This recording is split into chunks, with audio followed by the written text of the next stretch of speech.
De scandales en abus, de désaccords en polémiques sérieuses, les divisions dans l'Église, certes, ont toujours existé, mais à l'ère des réseaux sociaux, l'ampleur de leurs impacts semble dépasser le supportable, en tout cas pour certains prêtres, certains évêques et les responsables dans l'Église. Alors voilà, prenons peut-être un café, un thé et tentons de prendre aujourd'hui, cet après-midi, un peu de hauteur autour de cette question. Tout simplement, comment ne pas se laisser décourager par tous les scandales dans l'Église?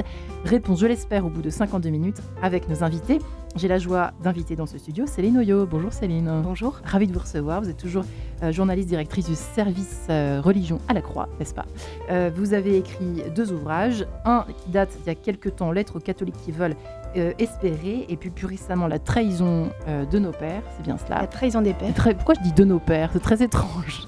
Des pères, tout simplement. Tout simplement, avec un P majuscule. Avec un P majuscule, voilà, pour pas qu'il y ait d'ambiguïté sur le sujet. Merci d'être là en tout cas. Jean-Marie Guénois est également avec nous, lui qui est vaticaniste, directeur en ce qui le concerne du service religion. Hein, vous y tenez à ce service religion du Figaro, puisque vous travaillez seul, Jean-Marie. Oui, seul avec le seul cheval. Une grande rédaction, mais oui, on charge de ces questions-là au Figaro, oui. Et nous sommes heureux, je suis heureux en tout cas de vous recevoir tous les deux. Je rappelle que nous sommes sur Radio Notre-Dame et sur RCF. Alors peut-être les auditeurs sont-ils un peu étonnés que que nous reposions cette question qui se repose en fait d'année en année, j'ai l'impression, depuis les premières révélations de ces abus. Mais c'est pour ça que j'ai décidé, je vous en parlais évidemment avant de rentrer dans ce studio. On a l'impression que d'abord ça a commencé avec ces révélations d'abus, de scandales en tout genre, et puis avec ces récentes polémiques, dès que ça touche en fait un point de désaccord politique, effectivement il y a les réseaux sociaux qui accroissent un avis, un autre, les avis, leurs opposés, etc. Et on a du mal à s'y retrouver. Est-ce que j'ai eu raison de poser cette question, Jean-Marie Guénois, d'un point de vue général? Est-ce que ça peut vite devenir un repoussoir, l'Église, avec tout ce qu'on en apprend? Le pape dit ça, mais comment ça? Mais quelle horreur! Ensuite, on passe d'abus en incompréhension, en polémique.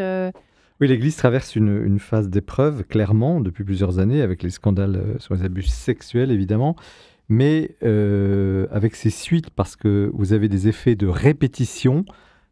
Tel prêtre que l'on croyait au-dessus du soupçon est inculpé, tel autre est inculpé. Donc à la longue, on finit par, entre guillemets, s'habituer à avoir, peut-être pas chaque semaine, mais chaque mois, un scandale, entre guillemets, qui apparaît. Donc à la fois, il y a eu le gros choc du dévoilement de ces scandales et du deuxième scandale qui était la couverture par l'Église de ces prêtres abuseurs. Puis maintenant, cette espèce d'effilochement où on a une régularité de scandales, qui ne sont pas toujours d'ailleurs vérifiés. Il faut laisser à la présomption d'innocence sa place. Hein. Tant que les personnes ne sont pas inculpées, moi je ne les nomme pas, qui accroissent ce sentiment de confusion totale d'une Église vraiment aux prises avec les scandales. Alors j'ajoute, et je termine là-dessus, il y a l'effet technique des médias sociaux où finalement ce que l'on entendait jadis quand on prenait son petit café le matin en feuilletant des journaux papier qui existaient encore largement, ce qu'on entendait au bar, le café du commerce, quoi, les commentaires, bruit des petites cuillères dans la tasse, et qui sont maintenant courants, et chacun avec son petit appareil téléphone est devenu son propre média. Donc chacun diffuse son avis. Ouais. Donc on a un océan opinionnel d'avis, et c'est une sorte c'est pas un nuage d'inconnaissance, c'est un nuage d'incompétence d'une part, et c'est un nuage d'incompréhension totale. C'est une bombe à fantasmes aussi, une bombe à fantasmes. Alors, dans tous les sens ça aussi. permet à chacun de s'exprimer. Loin de moi l'idée de dire il faudrait pas que les gens s'expriment, mais c'est très important ces médias sociaux parce qu'ils révèlent aussi l'état d'esprit de la base, comme on dit, du terrain. Mais il ne faut pas les prendre toujours pour argent comptant, parce qu'il y a beaucoup d'agressivité, il y a beaucoup de simplification. Moi, c'est ça qui me dérange, c'est le manque de nuances et l'attaque, les espèces de curés, comme on dit. On attaque des gens quand ils ne sont pas encore vraiment déclarés par la justice qui aurait fait son enquête vraiment coupable. Donc on est dans cette phase-là de suite. Et c'est une épreuve pour l'Église, parce que l'Église, c'est un corps qui est censé être en communion, Et là, aujourd'hui, elle est déchirée, elle est dans une profonde division. On savait que l'Église, et heureusement d'ailleurs, dans l'Église, il y a des gens il y a des rouges, des blancs, des bleus, des bruns, des verts. Ben oui. Et le propre de l'Église, justement, c'est d'être communion, donc de réunir tous ces gens très différents, d'avoir cette science, cette sagesse, cette capacité de réunir ensemble des gens qui, de toute façon, dans la société, ne se verraient pas. Alors ça, c'est très grand.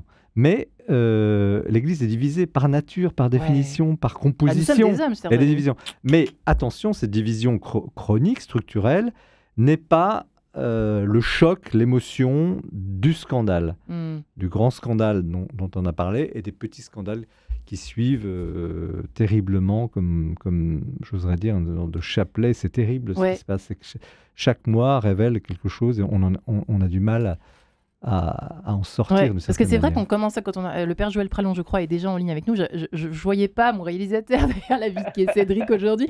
Pardon, père Joël Pralon, vous voyez, en mode suisse, un peu en retard, mais mieux vaut tard que jamais. Je me suis très mal rattrapée, mais ça fait rien. Bienvenue, père Joël Pralon. Merci. Bonjour à tous. Fait-il beau en Suisse? Ah, comme chez vous, il neige. Écoutez, comme chez vous il neige, tout va bien, père Joël Pralon. Oui, chez nous il neige. Non mais c'est vrai, en plus il neige, d'accord. Oui, sur les hauteurs, oui. Bah, ça nous fait toujours rêver, en tout cas, d'entendre votre voix, ça nous fait voyager rien que de vous entendre. Alors vous, plus sérieusement, qui avez sorti 2 ouvrages en lien direct avec notre émission, Sortir de l'abus d'autorité chez Mediapol et Apprendre à écouter le petit dernier, tout fraîchement paru chez Artege. Père Joël Pralon, avez-vous entendu cette première partie de réponse, ce premier élément de réponse signé Jean-Marie Guénois, sur cette complexité quand même. J'aime pas dire complexité parce que je trouve que c'est une façon de ne pas creuser les choses. Souvent, les choses sont parfois plus simples qu'on imagine. Mais en revanche, qu'en pensez-vous, Père Joël Pralon? J'abonde dans ce qui a été dit. Moi, je pense que les gens ont besoin d'exprimer leurs émotions. Ça, je crois que c'est vraiment important. Après, on va sortir de cette dimension émotionnelle pour raisonner un petit peu plus, puis pour que l'Église, elle soit un petit peu plus purifiée. Ça, je pense que c'est important. Et puis qu'on ose aborder les vraies questions qu'on a toujours cachées, comme les abus sexuels. L'homosexualité, par exemple, en Église, moi, je suis invité dans une vingtaine de diocèses en France et ailleurs pour en parler, parce que soudainement, on en parle. On fait tomber le tabou. Et plus on parle de ces sujets qui fâchent, plus aussi on va aider les gens à être eux-mêmes, à accepter qu'ils ont des fragilités, à accueillir leurs questionnements. L'Église est quand même un lieu de dialogue. Et aujourd'hui, je trouve que grâce à ce qu'on est en train de vivre, j'espère qu'on va sortir d'une Église trop doctrinale, trop légaliste, où finalement, j'étais formateur de prêtres, on forçait les séminaristes à correspondre à une image du sacerdoce qui était magnifique, mais où on désincarnait l'humain.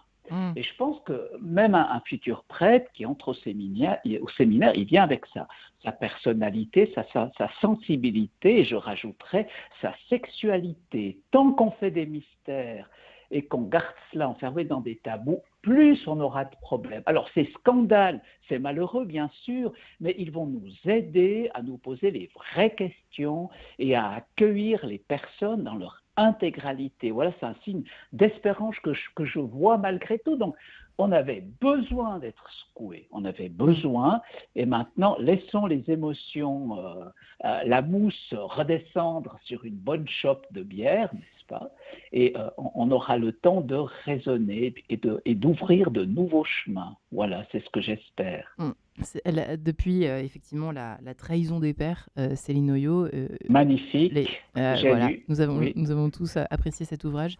Il semble assez exhaustif en tout cas sur les interprétations que vous en donnez. Alors bien que les symptômes continuent de pleuvoir malheureusement un autre petit signe d'espérance au moment de cette forte mêlée où tous les abus sortent à travers ces différentes enquêtes, il y a ceux qui viennent frapper à la porte du séminaire. Voilà. Dernièrement, moi, en 2 ans, j'en ai 2, là, d'autres que j'accompagne et je pose la question, mais est-ce que tu n'es pas malade? d'entrer dans un séminaire aujourd'hui quand on voit combien l'Église est malade. Mais ces jeunes d'aplomb me répondent, mais Jésus m'appelle, moi j'aime Jésus, je veux devenir prêtre parce que je sens que le Seigneur m'appelle. Le bateau est en train de sombrer, mais il ne va pas couler. Mais les jeunes ont un bon sens que nous, les théoriciens, on a un petit peu perdu. Et ça, ce sont des signes d'espérance. Ça montre que l'Esprit Saint travaille mieux que nous. Vous qui dirigez merci beaucoup, Père Joël Pralon. Vous qui dirigez le service religion de la Croix, Céline Noyau, êtes-vous pleine d'espérance ou bof? Ou quelle est la météo religieuse spirituelle de Céline Noyau à la lumière de ce que vient d'évoquer quand même le Père Joël Pralon? Oui, je suis assez d'accord. En fait, je vois d'abord dans toutes ces révélations finalement paradoxalement un bon signe parce que ça veut dire que les victimes parlent, qu'elles ont l'espace de parler, qu'elles ont des lieux, en tout cas beaucoup plus nombreux que par le passé. L'Église a mis en place quand même des structures avec un tribunal pénal national, des cellules d'écoute, une cellule dérive sectaire qui a été renforcée ces dernières années. Ouais. Il y a les commissions de reconnaissance et réparation, les associations pour les victimes. Il y en a encore une dernière qui vient de naître, Fraternité Victime, pour orienter et accompagner les victimes. Donc ça, c'est positif. Il y a une autre raison, à mon avis, à ces révélations de fond qui est positive, c'est qu'on ne tolère plus l'abus sexuel, bien sûr, mais aussi l'abus spirituel, l'abus de pouvoir. On a une sensibilité plus grande dans la société en général, plus aiguisée. Voilà, dans l'Église, à la question de l'emprise, de cette mainmise qu'une personne, un prêtre ou un religieux peut avoir dans le contexte ecclésial sur une personne en captant son libre arbitre, en se substituant finalement à Dieu dans sa conscience.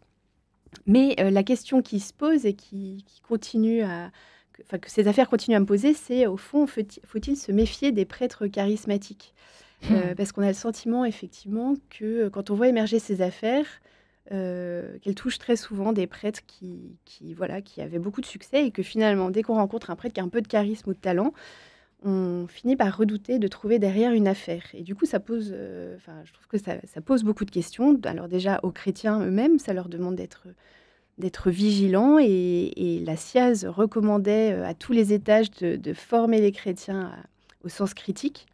Et donc, ça demande d'avoir des balises, des critères de discernement. Parce que ce qui m'avait frappé quand j'avais travaillé sur ce livre, La trahison des pères, c'était au fond, dans les milieux catholiques, et je parle pour moi aussi, d'une forme de certaine naïveté devant la... Et qui existe encore un peu. Qui existe encore un peu, où finalement, on a du mal à penser à concevoir qu'à côté du bien peut coexister le mal. Ouais. Et finalement, à faire droit à la complexité humaine. Et ça, on a du mal, effectivement, peut-être parce que les catholiques sont idéalistes, ou il y a une forme d'immaturité ou de naïveté sur la complexité humaine. Je sais pas bien, mais en tout cas, ça, c'est un point de vigilance. Et puis d'avoir toujours, je pense que ça, dans le discours de l'Église, ça, on l'entend davantage, c'est que au fond, celui qui exerce une juste autorité, c'est celui qui aide à faire grandir ceux qui l'entourent et pas qui les capte à lui-même. Et donc, ça pose aussi des questions pour les prêtres eux-mêmes. Et j'entends des prêtres qui sont stressés parce qu'ils disent, oui, alors on ne peut plus rien faire. Dès qu'on a un peu de charisme, on est... pointé du doigt. Suspect, quoi. Voilà, c'est ça. Et j'étais allée à une conférence et en coulisses, le prêtre qui l'organisait, c'était sur les abus, m'avait dit, il était avec son évêque, oui, moi, j'ai du charisme, c'est pas de ma faute, mes conférences sont pleines, mes bouquins se vendent, mais du coup, lui-même se disait, mais comment est-ce que je peux faire ? Et son évêque avait eu une réponse qui m'avait beaucoup intéressée.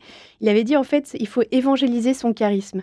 Ça veut dire qu'il ne faut pas se renier quand on est un prêtre qui a du charisme, mais ça veut dire faire un travail de vérité pour discerner en fait ce qui relève de la séduction, parce que souvent dans les milieux catholiques, on a confondu charisme et séduction, charisme de l'Esprit Saint, séduction et pouvoir de séduction, et c'est pas la même chose. Donc évangéliser pour discerner donc ce qui relève de la séduction, d'un besoin narcissique de reconnaissance, et ce qui relève d'un talent mis au service du Christ et de l'autre. Père Joël Pralon, est-ce vieux comme la pluie, pardon Jean-Marie Guénois, ça m'intéresse d'avoir le point de vue psychiatrique ou psychologique, pardon, j'ai un peu loin. Est-ce qu'on peut le dire ? Est-ce que ça a toujours été aussi un peu comme ça, l'espèce d'absolutisation d'un prêtre charismatique mis sur un piédestal ? Je sais pas. Oui, parce que les gens ont besoin d'avoir des paratonnerres, les gens ont besoin. Ce sont souvent les chrétiens qui ont fabriqué ce genre de prêtres et ils ont cru qu'ils étaient des saints et ils étaient devenus intouchables. Et c'était aussi la carte postale des communautés. Ouais. Et là, ça rejoint ce que je disais tout à l'heure, l'image, quelqu'un qui soudainement a l'impression de devenir saint et qui y croit, eh bien, il va être très rapidement rattrapé par sa sexualité. Je prends des raccourcis.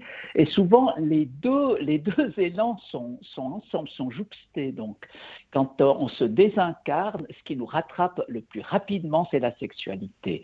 Et si bien qu'on a vu des prêtres avoir une double vie. Alors, à la fois être ces prêtres charismatiques avec un succès génial. Ouais. Et c'est comme je dis en caricaturant, dentelle la journée et cuire la nuit. Donc on s'est bien compris et c'est là où déjà ça doit commencer. Dans les séminaires où on doit aider un jeune vraiment à dire qui il est, à se découvrir qui il est et pour la suite, si ce jeune-là aura un charisme, ce qui est magnifique, ne sombre pas dans la séduction. Et pour éviter de sombrer dans la séduction, eh bien, quelqu'un qui a un grand charisme, il doit être entouré d'un groupe qui puisse l'aider et qui puisse aussi le critiquer, avoir un bon jugement sur cette personne. Et ce qui s'est passé dans l'Église, on a laissé partir devant ces prêtres-là, et puis on n'osait même plus rien leur dire, parce que sinon c'était considéré être contre l'Esprit Saint. Ouais, peut-être est-ce le et aujourd'hui on paye ça, on paye les dégâts d'image, disons-le. Le problème, c'est parce qu'on s'identifie rapidement à une image, à un suridéal. Et puis après, on n'arrive plus à y descendre. Encore une fois, je le dis, c'est d'abord la sexualité qui nous rattrape. Et on le sait aujourd'hui. Eh bien, suite de cet échange passionnant, juste après ce Stabat Mater Dolorosa, fac me vere tecum fier, j'ai encore un accent latin qui tient la route, visiblement Domenico Scariati. À tout de suite.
Et voilà, nous nous retrouvons de retour sur ce plateau d'Enquête de Sens sur Radio Notre-Dame et RCF. Alors nous nous posons cette question, comment ne pas se laisser décourager par tous ces scandales dans l'Église qui continuent d'affluer. Et je reçois régulièrement effectivement des mails de vous, chers auditeurs, chères auditrices, qui parfois ne savaient plus où donner de la tête, ni en quoi croire finalement. Pourquoi pas changer de direction, changer de religion, changer de philosophie, je ne sais pas, de spiritualité.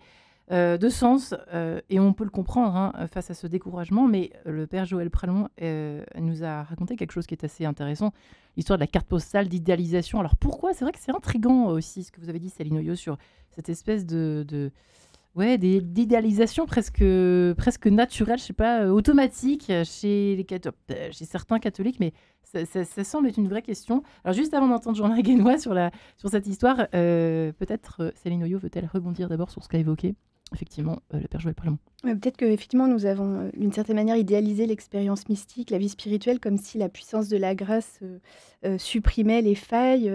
En fait, toutes ces affaires semblent montrer en creux de la grâce, comme s'il y avait une sorte de négation du corps, ou du moins un déni de la sexualité. Alors pourtant l'Église, elle a développé elle a changé son discours. Il y a eu tout un travail des théologiens, il y a eu pape Benoît XVI avec Eros et Agapé, enfin, qui a fait droit à toute cette partie aussi de l'amour incarné, voilà.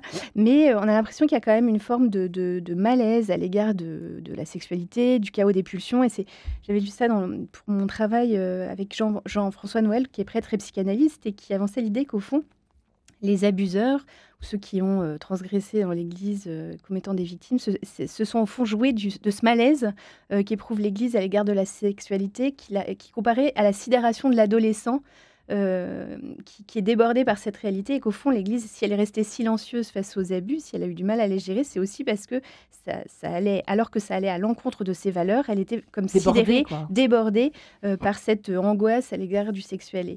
Et au fond, c'est aussi ce qu'a creusé... Fabrice Adjadj, dans un récent ouvrage qu'il a consacré à l'affaire des frères Philippe, Thomas et Marie-Dominique Philippe, c'est dominicains, donc... qui ont commis des abus sur de nombreuses personnes, des religieux en particulier, religieuses, en invoquant un discours érotico-mystique. Et au fond, il partait de la question, mais au fond, qu'est-ce qui a fait que le père Thomas Philippe, parlons de lui, a pu susciter un tel succès à l'époque ? Et lui va chercher la réponse dans une correspondance d'un proche de Thomas Philippe, le dominicain Jean de Ménas, qui dit au fond qu'il avait une forme de structure psychologique où le tréfonds sexuel était mis entre parenthèses par hyper-spiritualité. Et donc, en fait, il y avait une sorte de court-circuit entre les ressorts humains avec toute leur complexité, leur part d'ombre, et puis cette spiritualisation.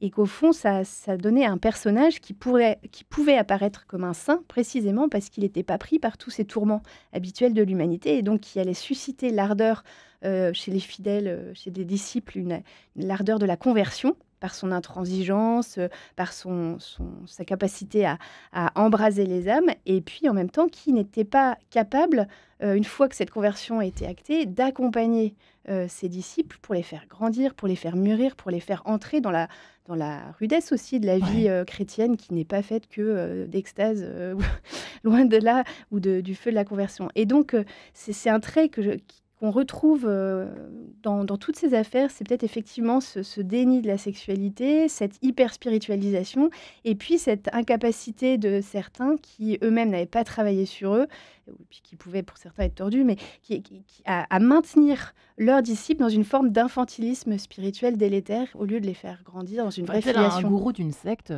basique, en fait. Hein. C'est un peu ça que vous êtes en train de nous raconter, quoi. Alors, avec la particularité que c'est le langage spirituel, un beau maquillage, en somme, qui est utilisé, et puis le rapport à Dieu qui est faussé. Ouais, Jean-Marie Guénot. Je suis pas d'accord, je vous trouve très sévère, parce que le péché, c'est d'avoir confondu, je crois, le vedettariat et la sainteté. Parce que le risque aujourd'hui, là où on va tout droit, le nouveau péché, ce serait finalement d'aseptiser le charisme. Et ça, c'est très grave. D'aseptiser le charisme, et puis d'aseptiser le corps du prêtre, de le mettre dans une espèce de boîte où le prêtre n'a même pas le droit de toucher, de poser sa main sur l'épaule de quelqu'un. C'est hallucinant. Ça ne va pas. Ouais. On va trop loin dans ce côté-là. Donc, la question, c'est le point d'équilibre. C'est complexe, hein. Alors, l'autre truc qui me fait un peu bondir, c'est de dire, oui, c'est de la médiatisation. Non. Il y a toujours eu dans l'histoire de l'Église des prêtres qu'on peut appeler charismatiques ou qui ont du charisme. Heureusement, ça peut être un charisme de sainteté très intérieure. Je pense au curé d'Ars, par exemple. Ouais. Il y a toujours eu. Pourquoi ? Parce que les fidèles ont besoin de maîtres, de leaders, de gens qui montrent qui montrent pas eux, qui montrent le Christ. Voilà, on n'en a pas parlé. Ce sont des guides qui nous conduisent au Christ. Donc, il ne faudrait pas qu'aujourd'hui, on les aseptise et qu'on en fasse un peu, finalement, la cause de tous les maux de l'Église. Je pense qu'il y a eu des déséquilibres. Ce dont on ne parle pas suffisamment, c'est l'encadrement, c'est-à-dire les évêques ou les pères abbés ou les supérieurs religieux qui, effectivement, on fermait les yeux sur la règle, c'était tant qu'il n'y avait pas de scandale public, on fermait les yeux. Quand le prêtre allait avec une femme, s'il n'y a pas de scandale, on fermait les yeux. S'il est homosexuel, on ferme encore plus les yeux, ce qui est le cas en réalité dans l'Église. Donc, il y a de la part effectivement appelons ça une immaturité, en tout cas, les responsables de l'Église ne veulent pas gérer ce genre de choses. Ils ne veulent pas. La pratique, c'est tant qu'il n'y a pas de scandale, on se tait. Pas de vague. On voit où ça a mené au drame. C'est structurel. Et à la manipulation d'enfants absolument, et de jeunes, et aujourd'hui d'adultes absolument scandaleuse par des gens ayant autorité et ayant pouvoir spirituel. C'est structurel ou pas? Non, je veux pas, parce que vous avez des gens des prêtres qui, bien sûr, ont parfois des moments d'abattement, bien sûr, ont peut-être une faille ici et là, bien sûr, ont eu un problème une fois ou une autre, mais vous avez des gens qui tendent, et qui tendent à ça, qui tendent ils tendent pas à devenir des Superman, ils tendent à tenter d'aider les autres à rencontrer le Christ. Ouais. Et l'Église, elle a des sacrements très clairs, dont le sacrement de la réconciliation. Et là, je suis étonné de voir, bien sûr, il y a un secret total absolu du sacrement de la réconciliation, mais il y a des choses que dans l'Église, sans doute des évêques ou des prêtres ont su sur des confrères, qui ont été disons, considérés pour rien, alors qu'il y avait danger pour de jeunes victimes. Et là, on a, plus que de faire le procès, vous voyez, du média, de la vedette, du type qui dérape parce qu'il a tellement de stress, devenu une vedette, parce que il a tellement de stress que finalement ça se termine ou dans l'alcool ou dans le sexe. Enfin, c'est terrible à dire, mais c'est comme ça, alors que ça devrait être sublimé, suppose-t-on. Ouais. Mais psychologiquement, c'est peut-être pas possible à ce moment-là. Donc, on n'a pas su gérer finalement cette nouvelle façon d'être un guide spirituel qui existait au 19e siècle, qui existait au début de ce siècle, et qui aujourd'hui est beaucoup plus médiatisé, c'est vrai, beaucoup plus multiplié. Du coup, on en fait des vedettes. Mais, excusez-moi, la sainteté et le védétariat, ça fait 2. La sainteté et la vie sacerdotale, ça fait 2 aussi. La sainteté, c'est quelque chose c'est un trésor, c'est un trésor spirituel. En fait. Non, mais ne soyons pas manichéens. Non, pas manichéens. Ne soyons pas, mais soyons très réalistes. C'est dans le corps de la personne qui porte ce qu'elle est, son esprit, son âme, son cœur, que tout se joue. Et le Christ, le premier, nous a montré la voie. Donc, moi, je ne voudrais pas qu'on tombe dans un manichéisme à l'envers, voyez-vous. Aujourd'hui, l'église de pur, un peu. C'est une forme de, oui, ce serait une forme d'impureté. Oui, on pourrait paradoxalement arriver à une église totalement sous contrôle, totalement sûre, comme on dit, totalement. Je ne suis pas pour, évidemment. Attention, parce que on comprend bien. Mais attention, là, on est en train je pense, de dériver. Il y a un risque à force d'aseptiser, on aborde ça de façon technocratique. On dit, voilà, il faut faire ci, il faut faire ça, il faut faire ci. Excusez-moi, mais la recette profonde de l'Église depuis le début, c'est des pauvres pécheurs, des pauvres types qui n'avaient pas fait d'études, qui n'avaient rien fait, qui ont été choisis, qui ont été convertis, qui ont voulu suivre le Christ. Céline Oyo. Moi, je ne suis pas d'accord avec le mot aseptiser, parce que justement, le aseptiser, ça participe du déni, de la négation du corps. Or, précisément, ce qui est reproché, ou une des problématiques sous ces affaires, c'est quand même une juste distance qui doit être travaillée, et une immaturité qu'on a pu voir chez beaucoup de prêtres. Donc l'idée, c'est pas de les couper. Non, je suis d'accord avec la distance, la juste distance, oui. Mais aujourd'hui, quand on en vient à mettre en cause un prêtre parce qu'il a posé sa main sur, admettons, un genou au secours, ou sur l'épaule, attention, il m'a touché, non, il y a quelque chose qui ne va pas. Mais ça, on est obsédé du coup. Ça, c'est quand même rare. Enfin, je veux dire, la plupart des dénonciations aujourd'hui viennent quand même de victimes qui se sont tues pendant longtemps, et aujourd'hui, les fausses accusations sont quand même des exceptions. Ce que Jean-Marie veut dire, c'est qu'il y a une espèce de tendance aujourd'hui, par conséquent, hyper les jeunes vigilant. prêtres sont tétanisés à l'idée de se faire tout à fait, ce qu'on disait convoquer au tribunal, quoi, et ecclésiastique, et puis vrai civil, et de se dire, mince, de réfléchir, d'être du coup un peu obsédé. Oui, c'est dramatique, mais il faut malheureusement peut-être en passer par ce retour de balancier, parce qu'il y a eu un manque de vigilance des deux côtés, du côté des prêtres et du côté des supérieurs, effectivement, des formateurs, et du côté des fidèles qui étaient trop naïfs. Père Joël Pralon, vous allez trancher ou pas? Oui.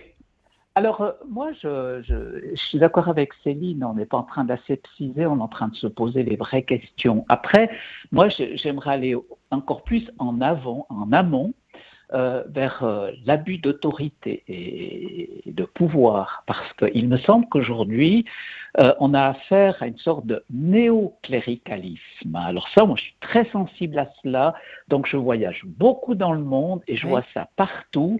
Donc des prêtres tellement sûrs d'eux-mêmes, tellement sûrs de leur doctrine, que la doctrine, voire la parole de Dieu, devient une arme contre tourne vers les personnes et vers les plus faibles et qu'on assène des vérités au nom de l'Église et au nom même de Dieu. Et c'est ce que j'appelle ce néocléricalisme où on aborde les personnes à travers des textes, à travers de la morale, et on ne les écoute plus. Donc nous, on a la vérité, voilà ce qu'il faut faire, voilà ce qui est juste. Moi, je reçois des téléphones, je vous avoue, de toute la France, des personnes en quête de prêtres qui les écoutent sans qu'ils donnent brutalement des réponses et qui menacent au nom de la vérité. Moi, c'est ces abus-là aujourd'hui qui me font le plus peur parce qu'un abus sexuel, un dérapage, n'est que la conséquence d'un abus de pouvoir et d'un abus de conscience. Et notamment quand on utilise la parole de Dieu, c'est vraiment un abus spirituel et l'enseignement de l'Église pour dire ça c'est juste, ça c'est faux. Alors, bien évidemment, il faut des critères moraux pour avancer, mais il ne faut pas que ces critères étouffent la personne et enferment la personne. Je pense que toute personne a quelque chose à nous dire de la part de Dieu, et là je pense que c'est aussi un problème et un abus aujourd'hui. Oui, mais est-ce qu'il n'y a pas un autre problème, cher Père Joël Prénom? Oui. Là, Jean-Marie Guénois, je m'adresse à vous, mais les gens sont en attente aussi parfois, il y a une espèce de contradiction. Les personnes aujourd'hui ont dit que tout le monde est en quête d'identité, en quête de repères, en quête de réponse, en quête de blanc et noir, en quête de justement un peu de manichéisme d'une certaine façon. Mais parce qu'on est... Et alors, les pauvres prêtres, il faut bien qu'ils répondent quelque chose, donc ils se retrouvent pris au piège. Écoutez, mais il faut relire les évangiles. Comment Jésus répond? Il l'accompagne. Ça, c'est le maître mot du pape François. Il l'accompagne. On est dans les extrêmes. Il fut un temps où l'Église menaçait. Aujourd'hui, elle a peur, elle ne menace plus. On a le danger d'avoir affaire à des chrétiens pur sucre, carambars, dilués dans les idées du siècle.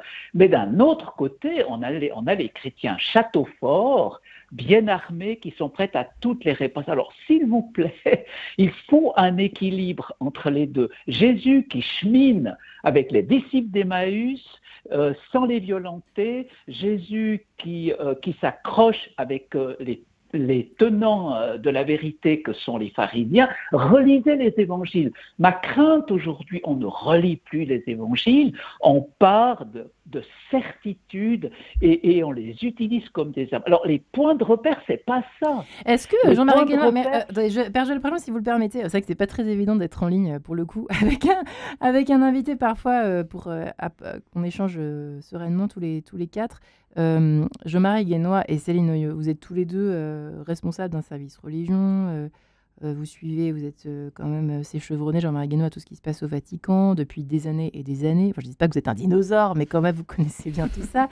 Quelle espérance y a-t-il, en fait, s'il fallait répondre à la question? En fait, il y en a encore une ou pas? Je vais taper évidemment qu'il y a une espérance. Moi, ça fait 4 décennies, pour être précis, que je travaille ces sujets.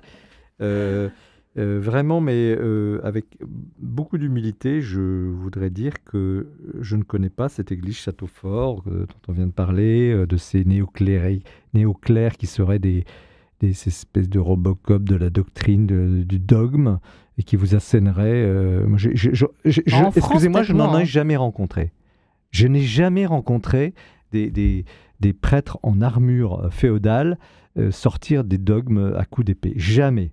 J'ai vu des plus ou moins charismatiques, des gens avec souvent un grand cœur, beaucoup de dédiction, cherchant à aider, considérant l'intelligence de chacun et sa liberté. J'insiste beaucoup.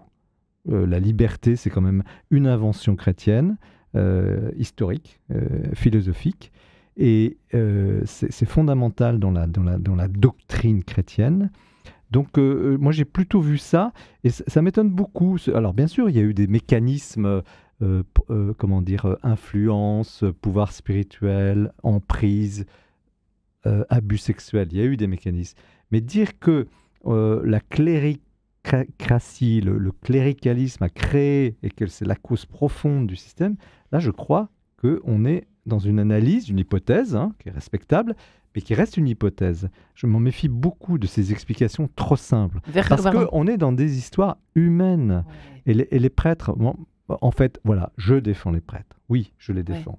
parce qu'il y a eu trop de prêtres qui se trouvent accusés à tort, et nul n'est parfait, et moi le premier. Et aujourd'hui, de la partie de quelques gens, des malades, hein. Céline Hoyot serait mieux placée que moi pour en parler, elle a vraiment excellemment travaillé le sujet, des malades, et des gens faibles à côté, des gens qui ont raté des marches, et on en fait aujourd'hui des monstres. Et je voudrais pas, vous voyez, quand je dis aseptiser, le mot est peut-être un peu fort, mais n'enfermons pas dans une catégorie. Et je reconnais que le livre de Céline Hoyot a cette grande force. Je ne sais pas si vous attendiez à avoir autant d'élèves sur votre livre, mais c'est que ça nous apprend, moi ça m'a appris à faire la part des choses calmement, à ne pas détester l'Église en même temps que certains crimes qui ont été commis par effectivement des ordures, des personnes tordues, malades ou que sais-je. Mais c'est un peu le sujet aujourd'hui, la couleur que je voulais donner humblement à cette émission. C'est justement... bon, voilà, on est là, on est un peu submergé par des choses très contradictoires à droite à gauche, on est à un moment de crise, et puis en même temps, on se relève tout doucement, on rechute un peu, puis on essaie de remonter les marches. Comment on fait, en fait? Voilà, mode d'emploi. Écoutez, on se retrouve, si vous le permettez, après « Je ne veux plus me fuir », signé Alexandra Moreno, à tout de suite.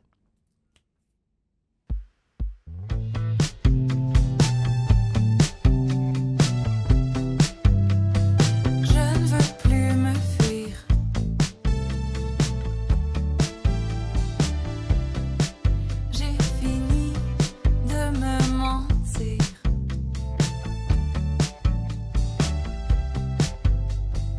Même si j'ai eu tort,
Eh bien, je ne veux plus me fuir, je ne veux plus fuir l'église, peut-être, j'espère avant la fin de cette émission, que vous allez revenir à l'église.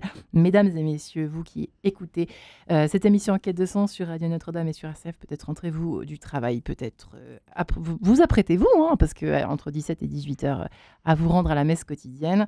Pas de panique, il y a encore des raisons d'espérer, n'est-ce pas, Père Joël Pralon, n'est-ce pas, Jean-Marie Guénois, et n'est-ce pas, Céline Oyo, Céline, il y a encore des raisons d'espérer, vous aussi, responsable du service religion à la Croix, pas toujours facile pour la foi, la vie spirituelle. Alors, je ne vais pas être intrusive dans cette émission, mais raison d'espérer. Oui, mais c'est sûr que ça a impacté y compris les journalistes de notre service, mais en même temps, on voit déjà tous les fruits de ces années, parce que derrière la crise, effectivement, vous le disiez, il n'y a pas que des prêtres abuseurs, il y a toute une église qui prend conscience et qui a quand même vécu une sorte de chemin de croix ces dernières années et qui sort plus humble, les prêtres sont quand même beaucoup conscients des limites, les fidèles plus vigilants, et il y a toute une culture, un changement de culture qui est en cours, qui n'est pas fini, mais ça c'est déjà en route. Et puis il y a aussi des frémissements alors, qu'on voit qui surprennent les responsables d'église eux-mêmes, parce que les chiffres du catéchuménat depuis 2 ans sont en hausse. Cette année, donc ils seront publiés la semaine prochaine, sera encore, la hausse semble encore assez forte. Et du coup, voilà, on se dit, mais à la fois, l'institution semblait s'effondrer, ce qui n'est pas le cas, parce qu'elle a trouvé des ressources pour se réformer, elle a mis en place plein de dispositifs pour amorcer un changement de culture et des procédures. Et elle continue d'attirer, en tout cas, le Christ continue d'attirer. Il y a des gens de milieux sociaux, d'âges très différents qui ont envie de se faire baptiser, d'être catholiques. Et donc, voilà une raison d'espérer. J'aimerais bien connaître la moyenne d'âge de la majorité des nouveaux catéchumènes. Enfin, c'est ça, des catéchumènes, par exemple, des 2 dernières années. Je ne sais pas si on le saura un jour, mais en tout cas, Jean-Marie Guénois... oui, on verra ça en détail, je l'imagine. Jean-Marie Guénois, il y a encore, effectivement, des raisons d'espérer. Évidemment qu'il y a des raisons d'espérer. Alors, dites-moi. On est quasiment bientôt en semaine pascale, attendez. Oui, moi, je dis, par exemple, j'ai bien aimé ce qu'a dit le Père Pralon, là, tout à l'heure, sur... la question de la sexualité des prêtres, ça paraît être un peu, effectivement, un sujet tabou, mais je pense qu'il est important dans les communautés que les gens se lient d'amitié avec leurs prêtres, d'amitié. Et c'est quoi l'amitié? Je ne sais pas se taper ça sur l'épaule, mais c'est de temps en temps prendre un apéro, un dîner, un déjeuner, et puis parler. Et parler de la sexualité aussi des prêtres, parce que ça permettrait aussi finalement pas de décoincer, mais de libérer peut-être des difficultés. Il y a des prêtres j'en connais, qui ont eu dans la période de leur vie des périodes très difficiles. Liaison, ils s'en sont sortis. Non pas qu'il faille s'en sortir en tant que tel, la femme n'est pas mauvaise, c'est pas un mal, pas du tout, c'est pas ce que je veux dire. Mais voilà, c'est des vies qui ne sont pas toujours en ligne droite. Et il faut avoir la simplicité, je crois, de s'approcher d'eux, et de pouvoir parler de ces sujets-là aussi, sans en faire... c'est des sujets qui, évidemment, de pudeur, des sujets très délicats, n'importe qui n'a pas envie de parler de ça comme ça, mais il y a une façon de parler de ces sujets qui est assez juste, proportionnée, qui permet aussi de mieux saisir, et d'aider, en définitive, les uns les autres, sur ce thème qui reste, pour toute personne... difficile à gérer, c'est vrai, c'est une vérité profonde. On a l'impression, on voulait donner l'impression que ça allait tout seul, mais non, c'est pas vrai. Et donc moi je recommande, voilà, pour l'espérance, ce que j'appelle l'amitié, la belle amitié, la capacité de parler, en tout cas de ne pas être comme ça des consommateurs ou des regardants ou des observateurs de ces prêtres qui seraient, etc. Il faut retrouver un sens un sens de la fraternité qui passe par l'amitié. Est-ce qu'il y a une espèce de pudeur catholique, un excès de pudeur catholique J'ai l'impression que c'est vrai que chez nos frères juifs, pour les avoir parfois reçus ici, dans cette émission Quête de sens, depuis quelques années, et ils n'ont pas du tout la même façon d'aborder le corps, Père Joël Pralon. Est-ce que je me trompe ou est-ce que... Vous voyez ce que je veux dire ou pas? Vous parlez de corps, je répondrai en deux fois. Pour nous rappeler que l'Église, c'est le corps du Christ. Et puis le corps du Christ, qu'est l'Église, donc relié à la tête, a beaucoup de ressources. Et puis ces ressources, on peut les puiser. Et vraiment, les gens sont demandeurs de ces ressources spirituelles. C'était juste pour parler d'espérance. Ensuite, le corps. Si on a un petit peu de peine dans notre Église, il faut voir comment la théologie s'est développée depuis les premiers siècles. Oui. C'était quand même une théologie dualiste, quand même, avec un corps dangereux, sous-entendu la sexualité. Puis être saint, c'est être libéré de ce corps-là. Il ne faut pas oublier qu'on est marqué par des siècles. Là, vous parlez du 19e. Vous parlez du 19e siècle. Mais même avant. Mais les premiers théologiens chrétiens se sont servis des philosophes grecs dont ils avaient à disposition, Pythagore, les stoïciens, qui séparaient l'âme et le corps, et ça a continué par la suite, où le mariage devenait une sorte de contrat, mais au moins pour mettre au monde des enfants. Ce qui était visé, c'était la fécondité. Il a fallu attendre Vatican II pour qu'on parle de non, il y a quand même, excusez-moi, il y a toute la tradition aristotélicienne et thomiste qui a toujours justement contre le platonicien, les Platons, qui lui séparait, était dualiste. Mais il y a aussi une autre grande tradition dans l'Église, d'union, de communion du corps et de l'âme. Ouais. Bien sûr, me semble-t-il, pardon, j'interviens, je vous ai coupé, mais ça me paraît très important à dire aussi. C'est quand même resté dans les livres de théologie. Moi, je parle de la mentalité. Moi, j'ai été 30 ans curé. Curé de campagne, donc je sais ce que c'est, mais je peux dire que ce que vous dites, ça n'a pas été en tous les cas bien diffusé pendant des siècles dans l'Église, puisque tout le monde avait peur du corps et de la sexualité. Et il y a de cela encore 90 ans, et j'ai connu des personnes qui se mariaient et qui ne savaient pas ce qui allait se passer la première nuit de noces. Donc il faut quand même le dire aussi qu'on a quand même menacé et culpabilisé des générations et des générations d'hommes et de femmes.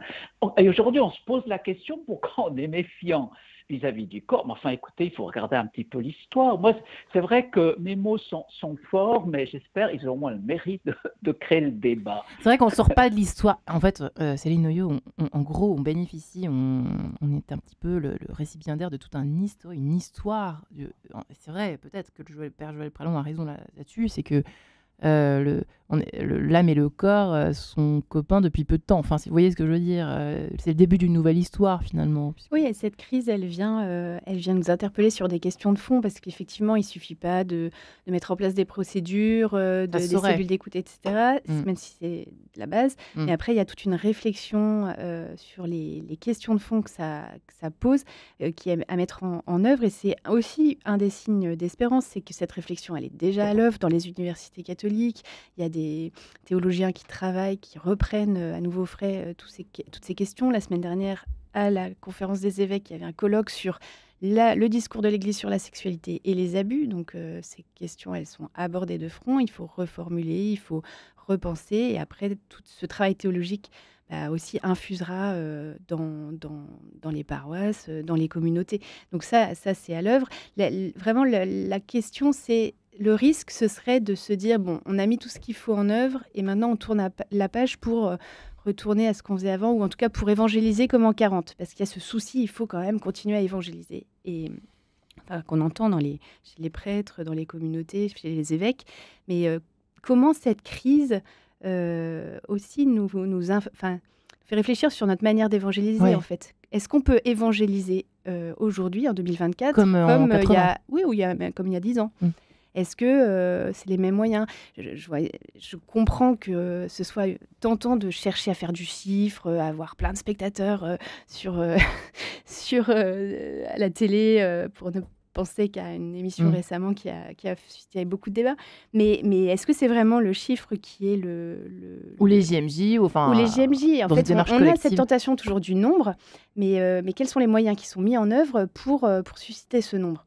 Et quels sont les moyens qui sont mis en œuvre pour évangéliser ? Ça veut dire quoi évangéliser ? Il y a tout ce questionnement peut-être qui est sans doute fait dans certaines instances, mais qui peut-être pourrait être davantage développé dans les lieux d'évangélisation. C'est intéressant comme question, Jean-Marie Guénois. Évangéliser dans 10 ans, ça voudra plus dire la même chose. Qu'en pensez-vous ? Excusez-moi, mais Oula, qu'est-ce qu'on a raconté? Il y avait autant de jeunes français au JMJ de Lisbonne cet été, l'été 2023, qu'il y a 10 ou 15 ans à Cracovie notamment, voire à Cologne. Bon. Et ces jeunes, d'où ils viennent? C'est comme on parlait du catéchuménat, la fantastique surprise de l'Église de voir que des jeunes se convertissent, on ne sait pas comment, ils débarquent, ils frappent à la porte. Ouais, c'est étonnant. Hein. C'est étonnant. Donc l'Esprit Saint souffle. Il y a en plus dans cette société complètement, certes déchristianisée, mais complètement pour le coup aseptisée, sur des écrans digitalisés, etc. Ouais. Il y a on est dans un désert spirituel, les gens crèvent de soif humaine et spirituelle. Ouais. C'est pas étonnant qu'ils aient envie d'aller chercher dans des lieux sources, l'Église catholique, il y en a d'autres, de l'oxygène, de l'eau qui leur donnera la vie.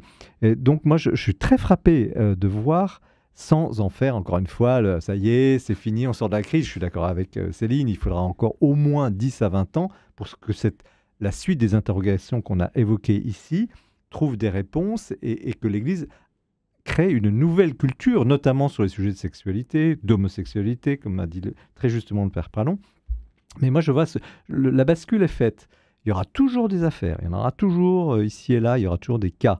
Mais la bascule est faite, on ne pourra plus être comme avant. Mais il y a cette incroyable surprise de l'Esprit Saint, de la vie du christianisme qui, certes, à des niveaux plus bas, même s'il y a beaucoup de catéchumènes, c'est quand même, il y a maintenant quasiment à peine 20% des enfants qui sont baptisés aujourd'hui, donc c'est pas étonnant que 1 ou 2% parmi eux demandent le baptême à l'âge de l'adolescence ou à l'âge adulte. Donc il ne faut pas se leurrer avec ça.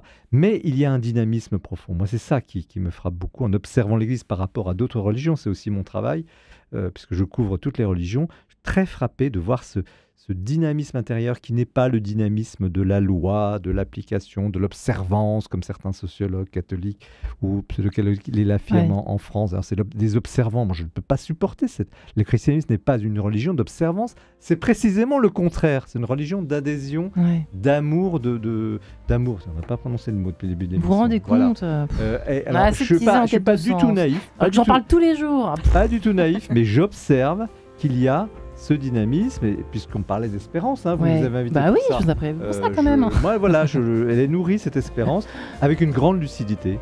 Une grande lucidité sur la crise profonde dans laquelle nous sommes. Et comment l'Église devient une école de liberté intérieure, enfin elle l'est, et comment elle le devient davantage. Il y a du boulot, mais c'est intéressant et c'est surtout vers l'espérance que nous nous dirigeons à la fin de cette émission. Donc je suis contente, j'ai eu les réponses à ma question. Donc oui, il y a beaucoup de raisons de ne pas se laisser décourager. Merci Père Joël Pralon, merci à vous. Apprendre à écouter chez Artege, sortir de l'abus d'autorité chez Paul Média. Merci infiniment. Merci Jean-Marie du Figaro et Céline Oyo. Toujours la trahison des pères à se procurer. Alors la lettre aux catholiques qui veulent espérer, ça date de quand? J'ai pas retrouvé la date. C'était il y a longtemps? C'était en 2019 je crois, et c'était un ensemble de textes qu'on avait demandé à des auteurs dans la Croix et dont j'avais coordonné. Et voilà, à relire pour espérer encore plus. Merci les amis. Merci et bonne soirée à tous.